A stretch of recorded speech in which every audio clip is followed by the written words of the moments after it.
अगली रिपोर्ट की ओर अब हम बढ़ेंगे और अब आपको बताते हैं बंगाल से जुड़ी खबर। यहां टीएमसी में सियासी घमासान बहुत तेज हो गया। यहां भी महाराष्ट्र मॉडल जैसी तस्वीर दिखाई दे रही है, क्योंकि ममता बनर्जी को उन्हीं की पार्टी के विधायकों ने बड़ा सियासी झटका दे दिया। इसके साथ ही पार्टी में बड़ी फूट भी पड़ गई है।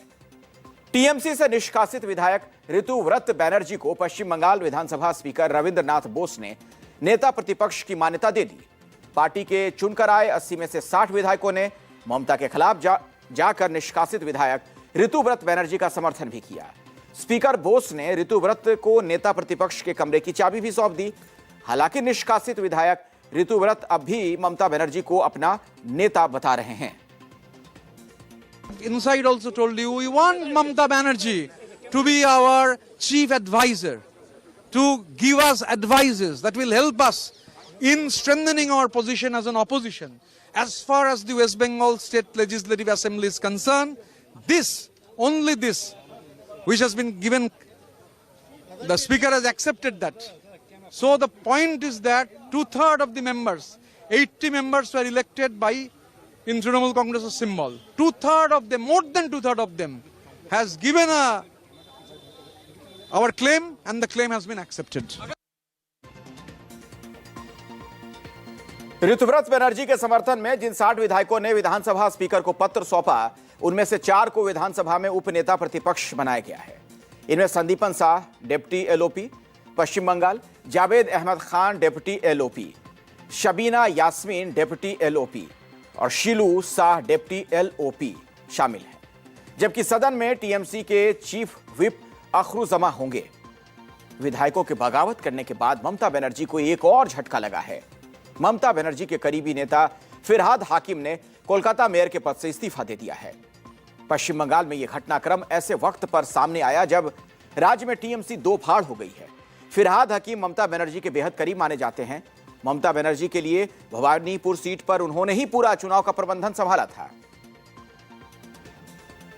ये अपना जो वो पदत्याग करने का इच्छा प्रकाश किया, दल उसको बोला यस यू कैन। वो पदत्याग करने का इच्छा प्रकाश किया, दल उसको बोला यस यू कैन। इससे पहले सोमवार को पार्टी से निकाले गए विधायक ऋतुव्रत बनर्जी को उनके समर्थक 58 विधायकों ने विधायक दल का नेता घोषित कर दिया।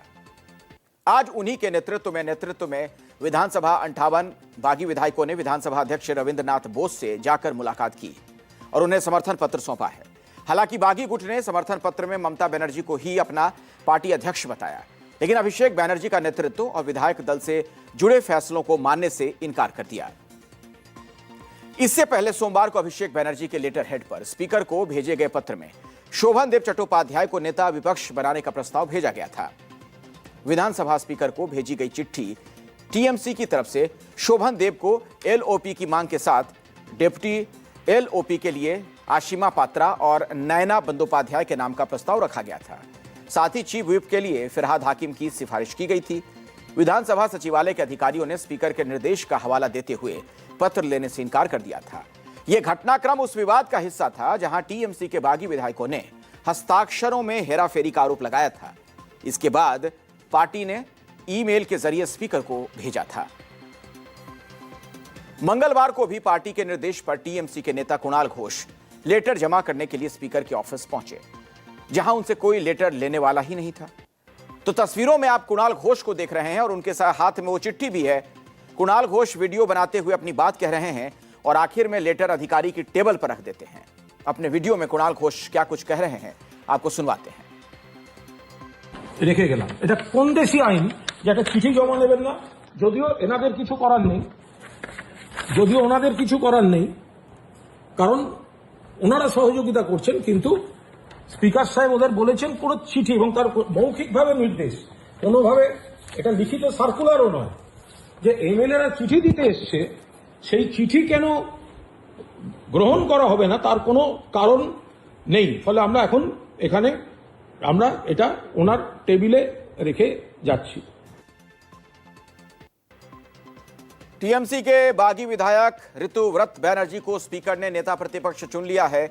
4 डिप्टी एलओपी भी बन चुके हैं और चीफ व्हिप भी बन गया। लेकिन सवाल यह है कि क्या पश्चिम बंगाल में महाराष्ट्र मॉडल चल पाएगा? क्या शिवसेना और एनसीपी की तरह पार्टी पर अधिकार हो जाएगा? दरअसल ऐसा होने की संभावना अभी कम है, क्योंकि आगे क्या हो सकता है उसे भी आप समझिए। बड़े गुट के दावे पर चुनाव आयोग फैसला लेगा, यह मामला कोर्ट भी जा सकता है। इसके लिए 2/3 यानी 28 में से 19 लोकसभा सांसदों की भी जरूरत होगी।